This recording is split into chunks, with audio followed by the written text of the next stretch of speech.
Long ago, during the Satya Yuga, King Manu, a righteous and truthful ruler, governed the earth. One day, while King Manu was performing a yajna on the banks of the Saraswati river, something happened that changed his life forever. As the king raised water in his cupped hands to offer it to the river, he noticed a small fish fluttering in his palm. The fish spoke a sentence that left the king astonished. "O king, save me. The bigger fish will eat me." Now imagine, a fish talking. Was this an ordinary event? The king felt something was unusual, but his compassion drove him to protect the fish. He placed it in his kamandalu. But the story doesn't end there. The real mystery was about to unfold. The king saw that overnight, the small fish had grown so large that it could no longer fit in the kamandalu. He placed it in a larger vessel, but within a few hours, even that became too small. What was happening? The king released the fish into a vast pond, but it continued to grow even there. Now, questions began to arise in the king's mind. Was this fish an ordinary creature? When the king released the fish into the sea, it revealed its divine form. The fish spoke in a resonant voice, "O Manu, I am not an ordinary fish, but the sustainer of creation, Lord Vishnu." Hearing this, King Manu was astonished. But Lord Vishnu's avatar was not just about taking the form of a fish. There was a much bigger mystery behind it. Lord Vishnu informed King Manu that a great deluge was about to befall the creation. This deluge will be so devastating that the entire earth will be submerged in water. Every living being, every creature will be destroyed. But you have an important task to perform for the protection of Dharma, truth, and the Vedas. Hearing this, King Manu was alarmed, but Lord Vishnu gave him courage. "Build a vast ship," Lord Vishnu said.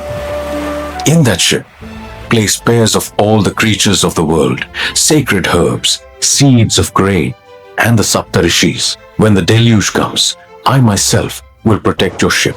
But remember, during this time, you will face many difficulties and mysterious events." King Manu now understood that this was no ordinary event. He followed Lord Vishnu's command and immediately began the task of building the ship. Meanwhile, another terrifying event was unfolding. The demon Hayagriva, who was an enemy of the Vedas and knowledge, had devised a deadly plan. He had decided to steal the Vedas and destroy them. He knew that if the Vedas were destroyed, the path of Dharma and truth would also be lost. Hayagriva attacked the gods and sages and stole the Vedas. Darkness fell upon the entire creation, but Hayagriva did not know that Lord Vishnu had already planned to defeat him. Soon, the time came as foretold by Lord Vishnu. Dark clouds covered the sky, thunder roared, and a great flood began to engulf the world. Rivers, mountains, forests, everything was submerged. All life began to perish. King Manu placed the Saptarishis in pairs of all creatures in his vast ship. As the flood waters began to engulf his ship, King Manu remembered Lord Vishnu. Then a wondrous sight appeared. From within the sea, a gigantic shining fish emerged. This fish was so large that its head touched the sky and its tail reached the depths of the sea. This was Lord Vishnu's Matsya Avatar. He securely tied the ship to his back and said, "Do not fear, O Manu. I will safely take you and the Vedas." But the journey through the deluge was not easy.